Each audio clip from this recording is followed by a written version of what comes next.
I don't think I'm as famous as my rat was. Well, actually, I know that I'm not. What does the world's most famous rat look like? I hope you are not disappointed. This is Alex, a photo I took of Alex on a genome sequencer about 20 years ago. And you might say, Marcin, słuchaj, how do you know that this is the world's most popular rat? Well, of course, you Google the word rat. And she appeared first in Google's image tab. And if you Googled image rat, she came up first. So I feel this is fair to say that she, for a while, was the most famous rat. She was so famous that she appeared next to a baby on Genome Research cover, and look how complicated her genome is. The baby's genome is very simple. Nothing is happening here. And Alex is highly evolved with many, many SNPs. Alex appeared in multiple languages, a French journal. Alex then was featured on the reciprocal altruism among rats. Now, I disagree with this. She bit me a number of times, so I don't think that was very altruistic of her, although maybe I'm yet to learn the lesson of why she bit me. But fame does not last forever. And where is Alex now is a good question. And again, this is another lesson. If you have an ex, do not Google where they are right now. You're unlikely to be made happier by the image. Last I checked, she appeared on the Staten Island Pest Control website, sadly, down here. What's most upsetting is that she was not first on this list. So she is now 12th on a pest control website. It only goes downhill from there, sadly. But surely, this is not all I do, raise world-famous rats. I do other things. I write about statistics in a monthly Nature Methods column because I'm a big fan of good explanations and very, very tiny graphics. I help people solve visual communication problems. I see things like this, like a patient, and I try to fix it up and try to tell them what the process is. And this process of seeing these patients, these very sick graphics, these very sick ways of communicating, and I don't mean sick ironically, I mean actually sick, upsets me, and I wonder how does this happen?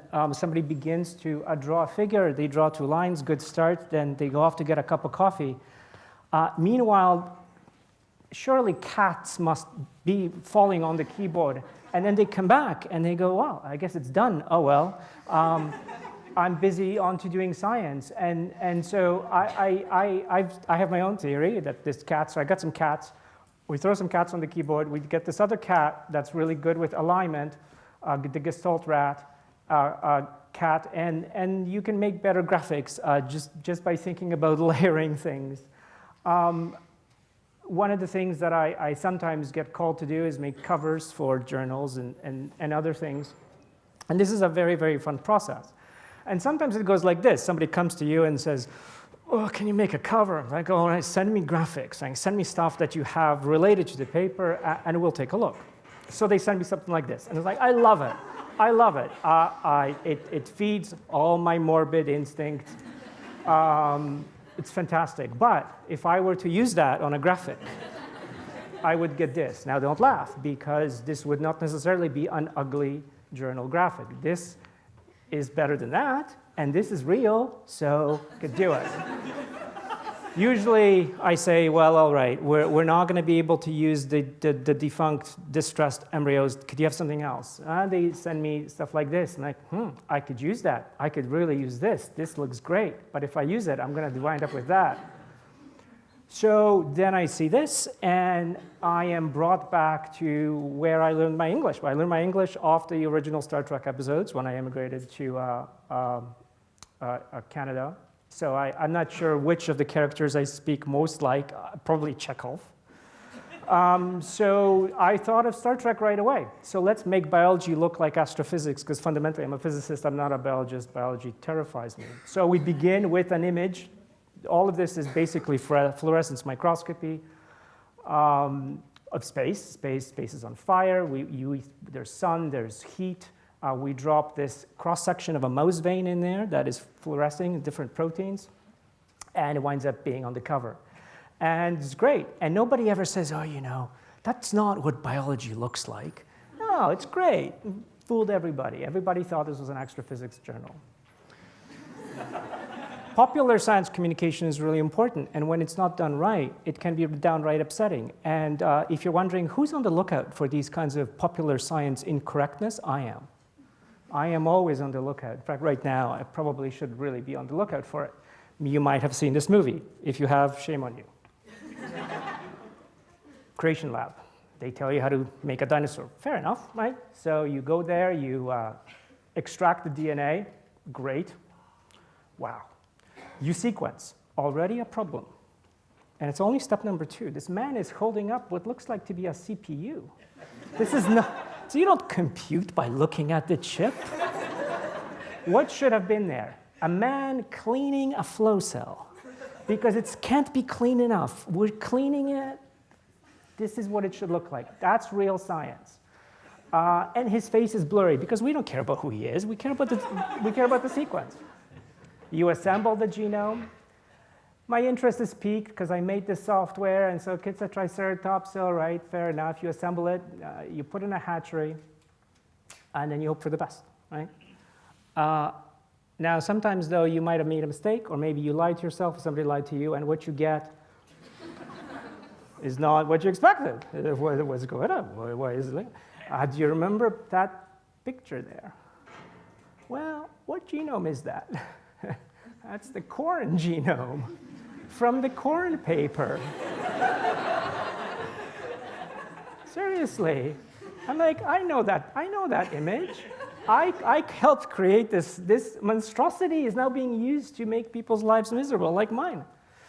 What could you have done? Well, you could have been wrong. They were. The corn genome's wrong. You could have been fake. You could have faked random data. You could have picked some chicken chromosomes and just fake random data and said, well, this is the kind of data we would collect. You could have been realistic and say picked a lizard genome, something maybe closer to Triceratops. Yeah, you could have. You could have had a conversation about the kinds of things you measure in the genome, gene density, alignment to human genomes. This could have been a fun start to educate people, and you would have never had to say, you know that thing I showed you at the beginning to get you into the room, it's a big lie. So I am on the job, okay? I'm watching you if you ever do that kind of thing. And so when presented with these kinds of opportunities myself, I always think about how to engage people to the extent that they're willing to be engaged, but have a story that's reasonably deep. Somebody asks, and you say, well, how much time do you have? I have 30 seconds. I can do it in 30 seconds. I have an hour. It's like, an hour? I can do it in an hour. So here's a sign that's been designed by the city of Vancouver to point the way to the emergency room in the hospital, and we have the opportunity to put some art there. It's really big. It's about, the sign is 5 meters tall. And like, well, put some art there. Well, I'm not going to put the corn genome on there, that's for sure. And they're going to look like that. They do look like that. They're part of a very large 15-meter diameter circle. They're very funky. They're opposite. So you have some opportunity to make 2 different signs. What do you put on the sign? Well, this is one of those things where you can actually use patient's data. Just put up patient data. It's like put up somebody's medical chart. I work in a genome center. We sequence tumors. What is patient data? Sequence of their tumor genomes, sequence of their mutations. So briefly, this is what's on the sign. Well, you kind of have to put the helix up there because people are going to be keyed off that. So you put the helix on the sign. And I'll zoom in a little bit. There's a 5', 3' helix, doesn't matter.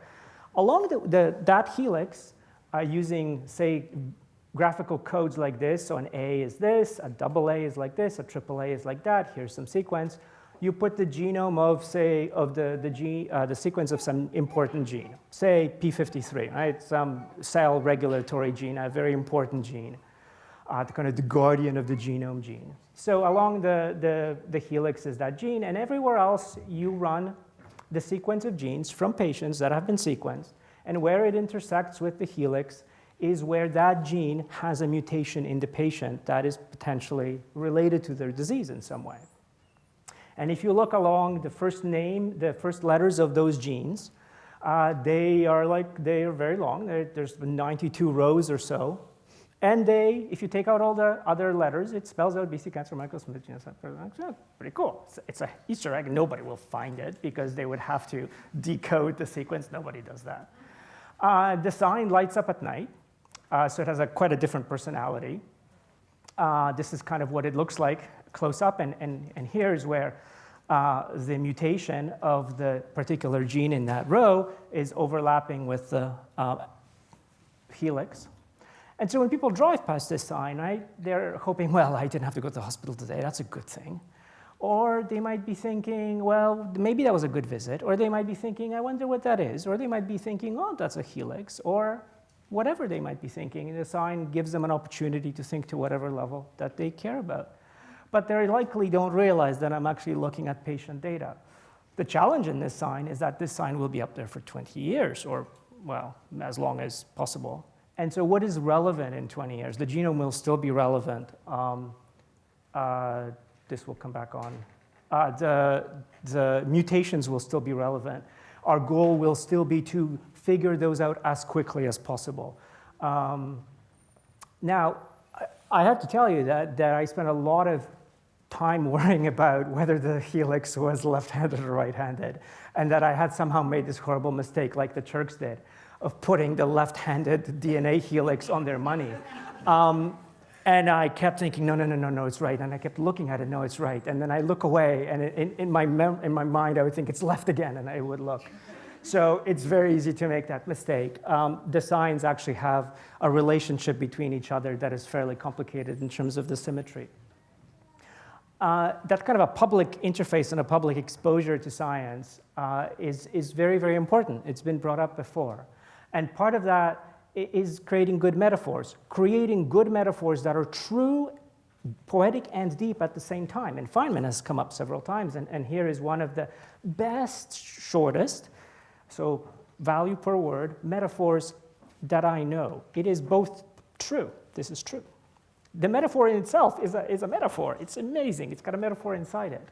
Now, there are bad metaphors, too. So me being the critic of metaphors, I'm watching the people who are making metaphors. The DNA blueprint metaphor. This just sets me off to no end, but I only have 45 minutes, I understand. So this is going to be kind of like me raging in a short amount of time. First of all, this is a blueprint, okay? This is a genome. Are you sure the blueprint and the genome are the same thing now? The problem with saying the DNA is a blueprint, when you think about it, it's like, oh, well, I just take a look at it, and clearly that looks like that. That's the dog genome, and that's a dog, so clearly I already know the phenotype. I probably even can get a sense of personality from the genome. We can't understand that at all. We don't know how to do that. We can't figure out that that dog has tiny little legs and a very long body. That's comical. We don't realize that that dog enjoys, this is Picasso, this is that dog actually lump eating his food. This captures quite a lot of personality. The genome, that's in the genome, but we don't know how to get it out. So it's not a blueprint, really. What if it were? What would your home's genome look like? You've seen its blueprint. The genome doesn't really have a good metaphor. This is my attempt at it. So it's a bunch of tools on the ground. There's no workers. There's just a bunch of tools. If you are wondering what these tools are, these are the enzymes. But without the substrates, the enzymes have nothing to do. The genome doesn't say what the house is made out of. The genome just says what the tools are. The trouble with health science and genomes is that your neighbor's home genome looks like this, and you don't know if it's sick or not. It might be sick. It might not be sick. What's going to happen? Did anybody notice a difference between the two? See, if you haven't, that's already the challenge of finding differences. But let's flip ahead. Oh, that thing is a little crooked. So what are the consequences of this tool being a little crooked? Well, I don't know. I don't build homes. So it's already challenging to figure out, even if you see a difference in the genome, what will be the consequences of it. The other thing about science isn't just picking good metaphors, making pretty metaphors, making science pretty and appealing to that intuitive sense of aesthetic and connection between concepts.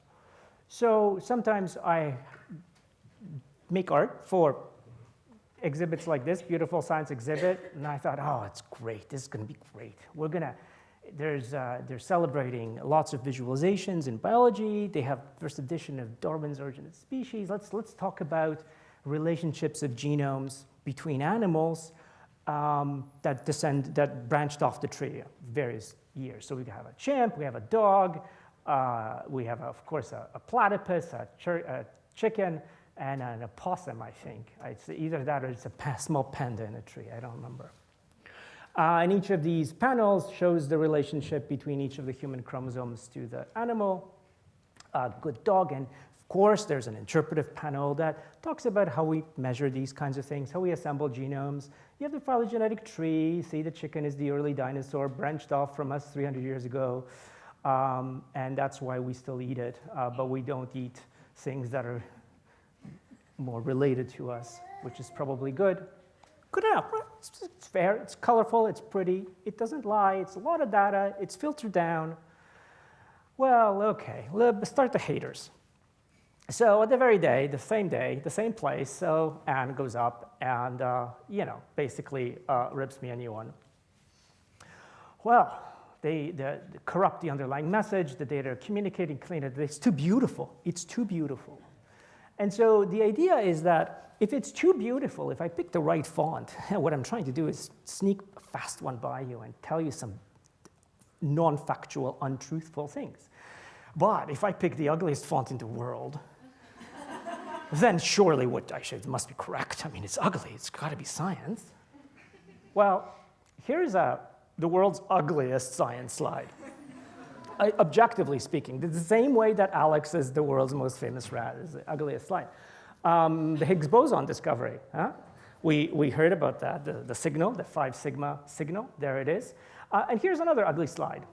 It's not about science, it's about homeopathy. So both two ugly slides, one is about true things, one is about not true things. So just because it's ugly doesn't mean whether it's true or not. Anne continues to tell us that mathematicians somehow understand that beauty can exist on a conceptual level. All right.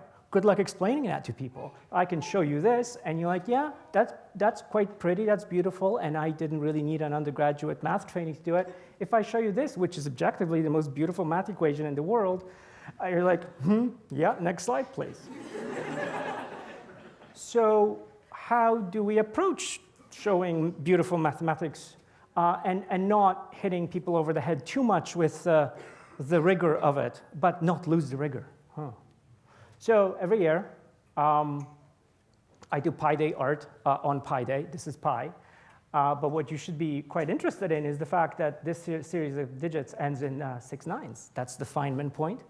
The Fineman point so-called because he once thought that it would be interesting to memorize pi to all the way until it ended in 6 nines so that he could recite it to people and then end with 999, 999, and so on. Which is a hilarious math joke. Not everybody gets it. So a couple of years ago, I thought let's reinterpret the digits of pi as a star catalog with the digits appropriately chopped up giving the three-dimensional position and magnitude of stars. Here is the stars that would come out of it. Here are some constellations I drew. And then what do you make the constellations into? This is a vexing problem that took away a lot of sleepless nights because I was in love with this and I wanted to do the right thing. I thought, famous mathematicians, too easy, right? That's what people expect. What do you do? What do you put up there that is just the right solution of love and respect for the universe? So what is up there now in the sky? Creatures, right? Creatures that are mythological, right? Which is kind of sad because there's a lot of dead creatures that have gone extinct that aren't mythological to whom we owe our existence. So why not put them there? So instead, the mythological creatures, the sky chart is filled with extinct animals and plants, and they all have their own mythologies. So there's the duck section here on this side of the chart. That shouldn't have advanced. Let's back up. Oh, this cursive animation. All right, read it quickly before it disappears. Oh, poor Camptor. There's a sadness in every story. Oh, yeah, he's pretty awesome.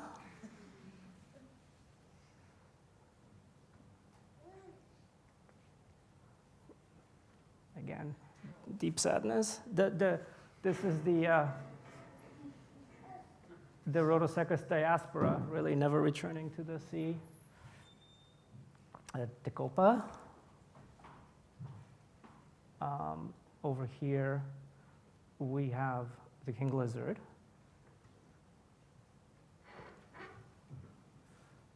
There is a flocking constellation here. The constellation is usually the asterisms are a connected graph. These papillas are just pairwise, which is kind of cute. And then it ends off with the bat.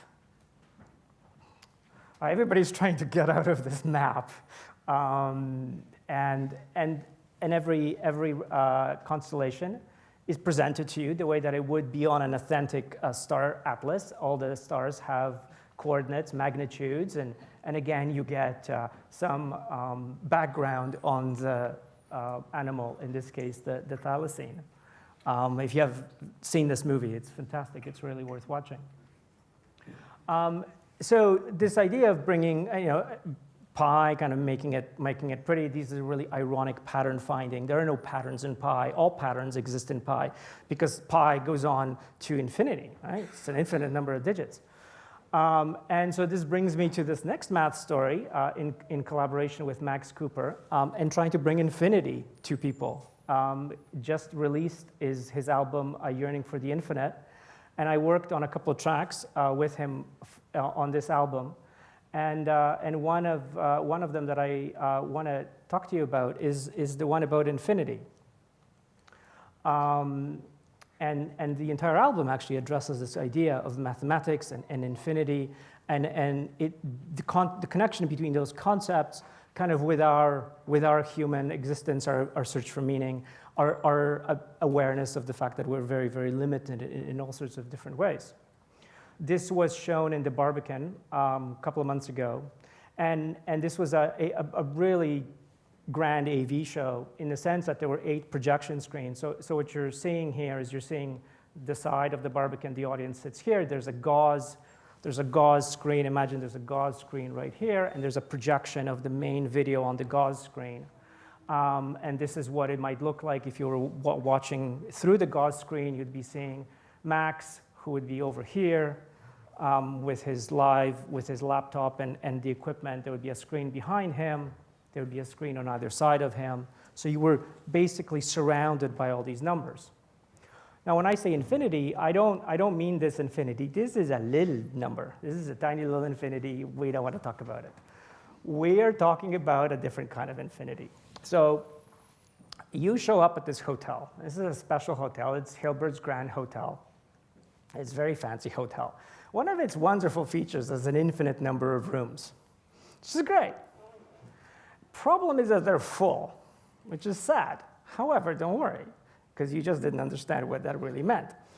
So if a guest arrives, the hotel manager says, I'm sorry, we're full, but we'll take you. So everybody in the room, in the hotel, there's an infinite number of people working there and taking care of the infinite number of guests. They make a call. Everybody is told to move over to room +1. So whatever room number you're in room 55, you move to room 56. Everybody moves. Suddenly, the first room becomes available. No, everybody still has a room. The guest that showed up is accommodated. So the idea that the hotel is full and that hotels cannot accommodate more guests are not necessarily equivalent, which is kind of weird. Okay, so the hotel is full. There's a bigger problem. An infinite number of guests show up. No problem. We can accommodate you. This is the Hilbert Grand Hotel. Everybody is given a call and is told to move over to room 2 times I. So if you're room, what did I say, 52? You move to room 104. Suddenly, an infinite number of rooms just showed up. No problem. In fact, if an infinite number of buses, each with an infinite number of guests, shows up, the Hilbert Grand Hotel can accommodate them, which is a little bit unintuitive, but you should hope so. I mean, if all math is intuitive, it kind of defeats the mystery and the purpose of it, isn't it? So the video was created in the style of a kind of a terminal display, lo-fi, 3 colors. I'll walk you through some of the scenes, and then we'll watch the video as a way to finish off. So the video begins with counting the natural numbers. Pretty straightforward. You know, you don't get a heart attack right away. That's not. We're going to give you a heart attack about 4 minutes in. So the math behind this is that the cardinality of the naturals, the size of the set of all natural numbers, is this special transfinite, Cantor's transfinite number aleph naught. It's the smallest infinity. There's an infinite number of infinities. This is the smallest one, step one. OK, very good. Then we draw some more naturals, and then we show that we can make a mapping, a special kind of function between the naturals and the integers. So if the natural number is 1, we send it to 0. If it's even, we send it to k. And if it's odd, we send it to minus k. It's a bijection. And the math suggests that if as soon as two sets have a bijection, they have the same size. So we've just shown that, a little bit unintuitively, the number of integers is the same as the number of naturals. This is kind of Hilbert's Grand Hotel. And still at the tiniest infinity. We show some more bijections, and then we build up all the rational numbers, all the fractions, a table of all the fractions, and then we go in a snake-like fashion, we map them, match them up with a natural number. We just did a bijection. So the number of naturals is the same as the number of rationals. Again, still first infinity. So when do we get to the next infinity? We have to go to the real numbers. So imagine that there is a bijection between the naturals and the real numbers, in which case I should be able to just list all the naturals as down in a table, and then associated with it whatever the real I matched up with, right? And this goes on forever, and there's a one-to-one mapping. All the reals are here, all the naturals are here. I'm done. Well, if I could show you that that's not possible, then I would, by contradiction, prove that there is no bijection. Cantor did this. He said, well, go along the diagonal. Change the number to, say, +1. You have just now created a real number that is nowhere in the list because it's different from the first row by the first digit, from the second row by the second digit, and so on. No bijection. So now the size of the reals is bigger than this aleph naught, but we don't know by how much, which is kind of weird. We then build up some power sets of the naturals. A power set is the subset of all the possible subsets of a set. And at this point, the number of reals and the power set of these naturals is thought to be the next level of infinity. If this particular continuum hypothesis is true, which is really weird because it's a hypothesis that may actually not be provable. It might be true or might be false. We may never know. If it's true, then the number of reals is the next level of infinity. It evolves a little bit more, and we show some power sets of reals, and that power set of reals is the second, well, now the third level of infinity, aleph 2, and that is the name of the track. So we've gone from the naturals, aleph 0, to aleph 2 in a short span of time, and this is really just only the beginning, but that is where it ends. I will play you the video. There should be some music. I should warn you, at about 4 minutes, there's extreme strobing. So if you have a history of not reacting well to extreme strobing, close your eyes and ask your neighbor what's happening on the screen.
Thank you.